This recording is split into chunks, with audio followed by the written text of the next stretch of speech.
तो जो ऑसबॉर्न ने है उसने 2 स्टेज बताई थी क्रिएटिविटी की, पहली आइडिएशन स्टेज है और दूसरी है इवैल्यूएशन स्टेज। आइडिएशन स्टेज के 4 प्रिंसिपल होते हैं, फ्री वेलमिंग या क्रिटिसिज्म को अवॉइड करना है, क्वालिटी ब्रीड्स क्वालिटी, और हिचहिकिंग मैं बताती हूँ, यानी कि कंबाइन करना अपने आइडियाज को दूसरे के साथ, उसको हिचहिकिंग बोलते हैं। बस इतना याद रखो। ऑसबॉर्न ने ब्रेनस्टॉर्मिंग दी थी। ऑसबॉर्न ने क्रिएटिव थिंकिंग को 2 स्टेजेस में डिवाइड किया था, पहली थी आइडिएशन स्टेज और दूसरी इवैल्यूएशन को बाद में। आइडिएशन को उसने ग्रीन लाइट से सजेस्ट किया था और इवैल्यूएशन को उसने रेड लाइट से सजेस्ट किया था।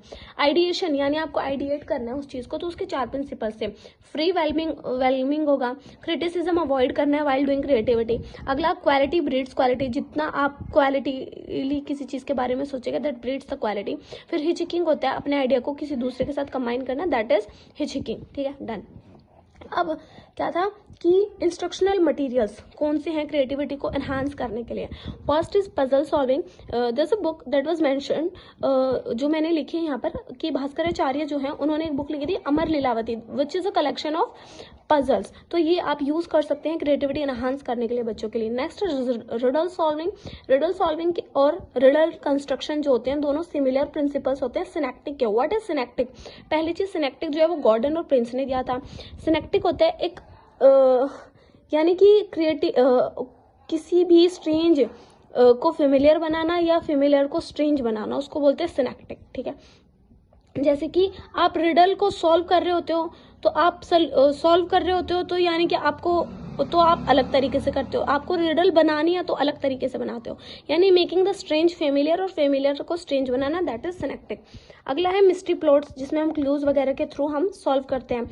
नेक्स्ट इज स्टोरी और पोएम राइटिंग। ठीक है, अब आइडिया ट्रैप मैकेनिज्म क्या होता है? जैसे कि आप वेकिंग स्टेज में हैं, ठीक है, आप जग रहे हो, तब उस प्रॉब्लम के बारे में सोच रहे हो, लेकिन फिर आप सो गए, लेकिन इन बिटवीन में ना जो ये बीच वाला होता है, जगने से सोने के बीच में, जैसे आप सोने जाते हो उस टाइम पे, ये जो होता है ना, ये फर्टाइल होता है क्रिएटिव थिंकिंग के लिए।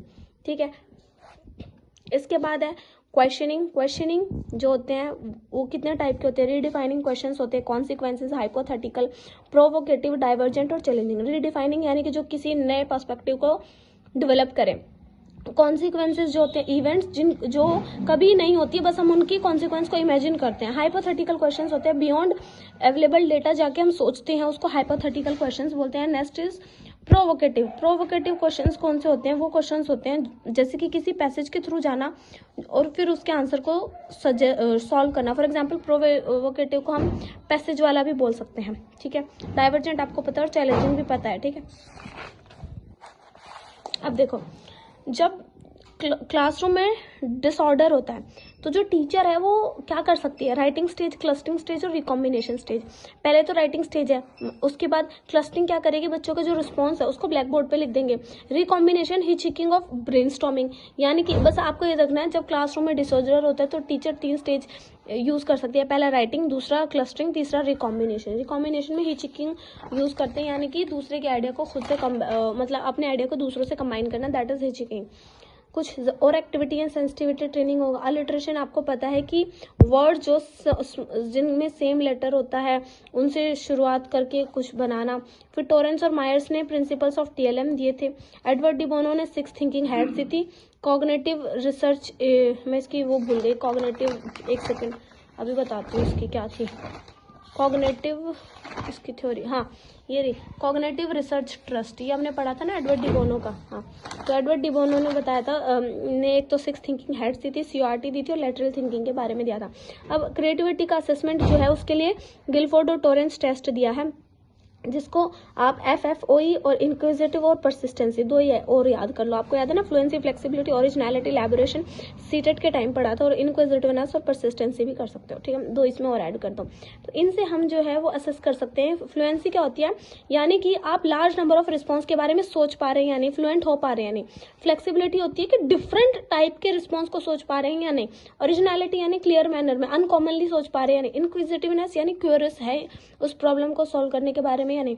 परसिस्टेंसी क्या है कि उस प्रॉब्लम के सॉल्यूशन को हम कंटिन्यू सॉल्व कर पा रहे हैं या नहीं। इलैबोरेशन यानी उसमें कोई उस सिचुएशन में कोई डिटेल्स ऐड कर पा रहे हैं या नहीं। ठीक है, असेसमेंट जो है वो ऑब्जर्वेशन कि उस पर भी कर सकते हैं, और जो हमने कुछ चीज़ें की उसके बेस पे भी कर सकते हैं। अब टेस्टिंग टेक्निक क्या होती है? सबसे पहले गिलफोर्ड का जो टेस्ट है, पहली बात तो ये फर्स्ट टेस्ट था टू टेस्ट क्रिएटिविटी। उसके बाद जो है गिलफोर्ड ने जो है इंटेलेक्ट मॉडल दिया था, अपना स्ट्रक्चर ऑफ इंटेलेक्ट मॉडल दिया था। इंडिया में बकेर मेहंदी और बीके पस्सी ने डेवलप किया है क्रिएटिविटी टेस्ट। पस्सी का जो टेस्ट क्रिएटिविटी का, उसने 6 टेस्ट दिए हैं। पहला सीइंग प्रॉब्लम टेस्ट, फिर अनयूजुअल यूजेस टेस्ट, फिर किसी चीज़ के कॉन्सिक्वेंस बताओ, इंक्विजिटिव टेस्ट, और उसके बाद परसिस्टेंसी टेस्ट, इलेबोरेशन टेस्ट।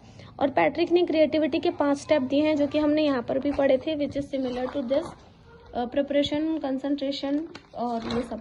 पहला प्रिपरेशन, फिर इंक्यूबेशन में चले जाते हैं, फिर एकदम से इल्यूमिनेट सडन आइडिया फ्लैश होता है, फिर वेरीफाई करते हैं उसको और फिर इम्प्लीमेंट करते हैं। बस यहाँ पे जो मैंने बात की थी कि गिलफोर्ड ने जो टेस्ट दिया था अपना structure of intellect model, Torrance test of creative thinking, उसने बात की थी सबसे पहले कोई प्रॉब्लम होगी, फिर उसमें फ्लेक्सिबिलिटी, फ्लुएंसी, ओरिजिनलिटी, इलैबोरेशन और रीडिफाइनिंग होगा। तो 6 स्टेप दिए थे इसने, टोरेंस ने, क्रिएटिव थिंकिंग के। अब नेक्स्ट वीडियो में will gonna do the inclusive education test, and this is all about creativity.